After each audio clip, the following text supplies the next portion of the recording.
So there still is a lot of suspense about what will happen in the coming days. Greg, we're just jumping in for a moment here because we are seeing the 21-gun salute to the Governor General, Julie Payette.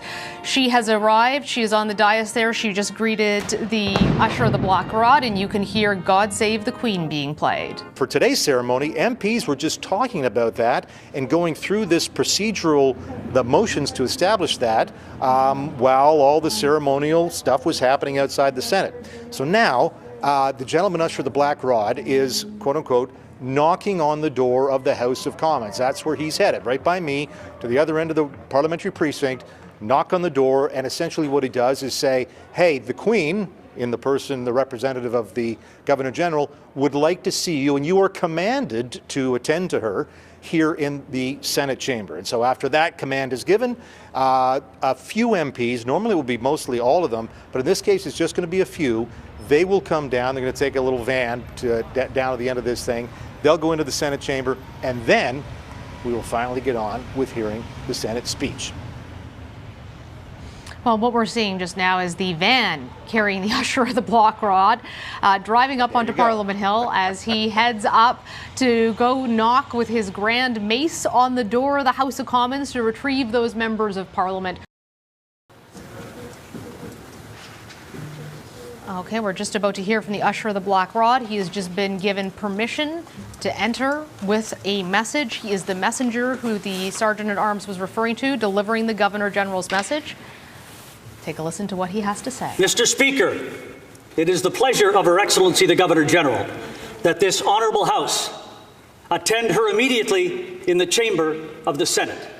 Please proceed to the House of Commons. The Governor General of Canada will deliver her speech from the throne in the Senate chamber. You're taking a look at the Usher of the Black Rod there. He is stepping up ceremonially.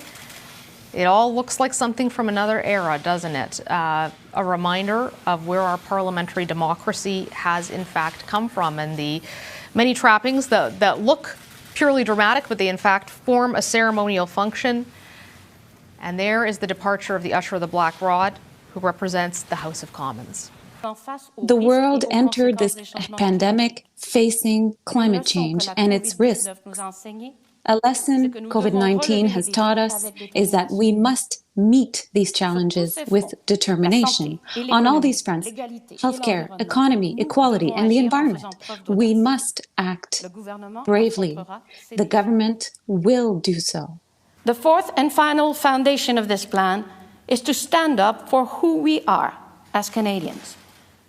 We cannot forget what has made us a country that is welcoming, a country that celebrates 2 official languages, that achieves progress on gender equality, walks the road of reconciliation, and fights discrimination of every kind. This is our generation's crossroads. Do we move Canada forward or let people be left behind? Do we come out of this stronger or paper over the cracks that the crisis has exposed? This is the time to remember who we are as Canadians. This is the opportunity to contain the global crisis and build back better together. In other words, as some countries start to reopen their societies and economies, the question we must answer is whether we will just return to the way things were, or whether we will learn the lessons the pandemic is teaching us about our relationship with our planet. Building back better means building back greener. And on building back better, this forms the third foundation of the government's approach. Around the world, advanced economies are realizing that things should not go back to business as usual. COVID-19 has exposed the vulnerabilities in our society. We can only emerge stronger from the present crisis if we do so together. you hear that? The Church's social doctrine thus speaks of the need for the virtue of solidarity. Authentic solidarity is not just about offering help to others. It is a matter of justice. It requires a radical change in our thinking that looks to the good of the community, defends the right to life for all, and promotes a just sharing of the earth's goods. The loss of life in long-term care facilities.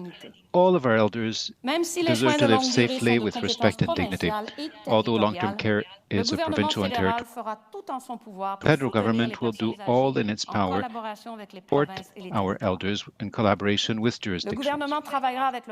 Government will work with Parliament to amend the criminal code in order to punish clearly those who neglect elders and put them in harm's way. Policy of putting a price on pollution while putting that money back in the pockets of Canadians.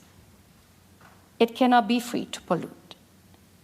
This pandemic has reminded Canadians of the importance of nature.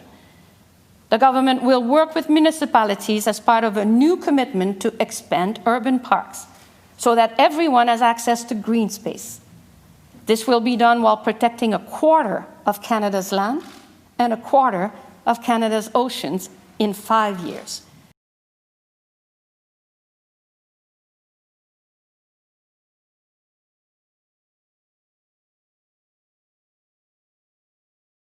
And using nature-based solutions to fight climate change, including by planting 2 billion trees. The government will ban harmful single-use plastics next year between health and their job, just like Canadians should not have to take on debt that their government can better shoulder. On the National Action Plan, in response to the national inquiry into missing and murdered Indigenous women and girls, calls for justice, as well as implementation of the Truth and Reconciliation Commission's calls to action. The government will also move forward to introduce legislation to implement the United Nations Declaration on the Rights of Indigenous Peoples before the end of this year.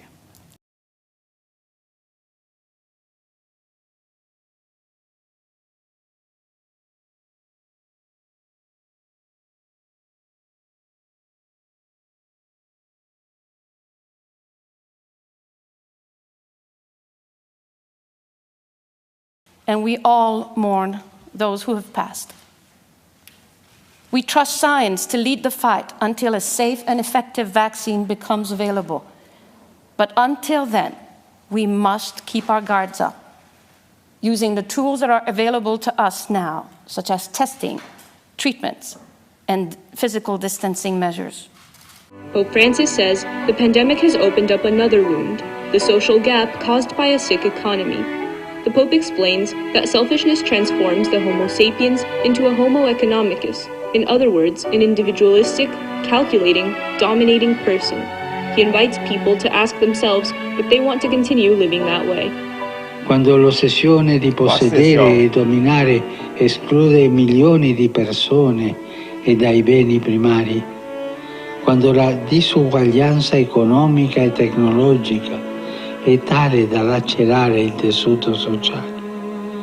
E quando la dipendenza da un progresso materiale illimitato minaccia la casa comune, allora non possiamo stare a guardare. No, questo è desolante. Non possiamo stare a guardare.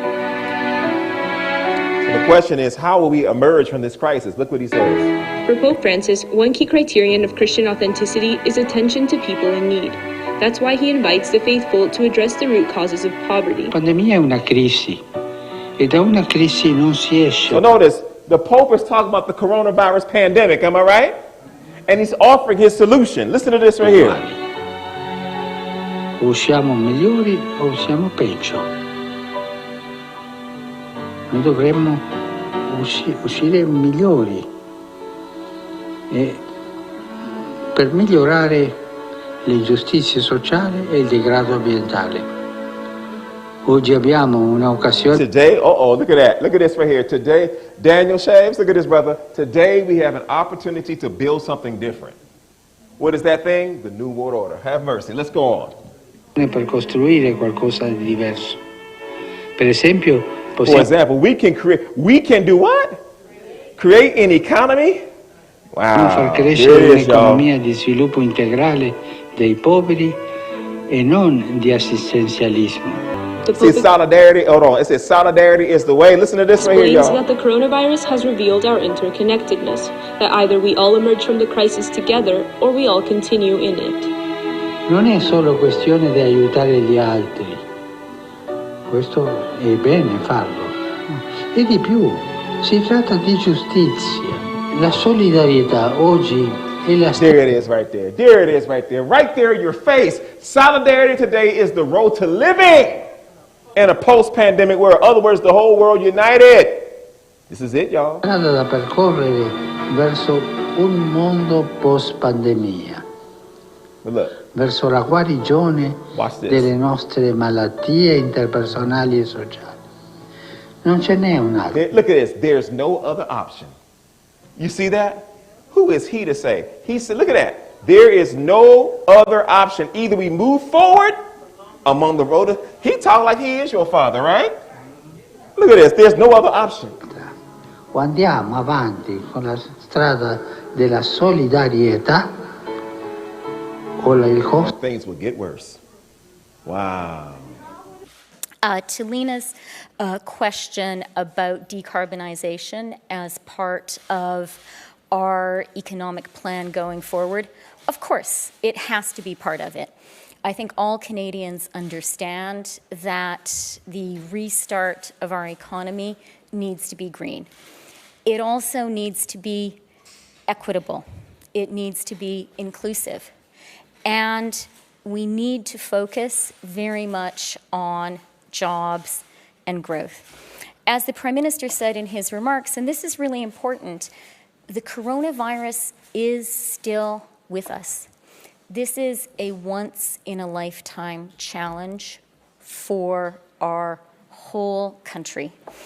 And our commitment as a government is to do whatever it takes to support Canadians as we get through that challenge, and as we get through it, to really build back better and to turn this tremendous challenge into a fabulous opportunity for our country.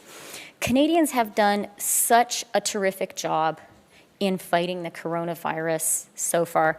I'm really, really proud of our country, and I am absolutely confident that working together, we can get through this and we can build back a country even better than the one we had before the pandemic hit us. Thank you. Thank you. We'll take one more question in the fight.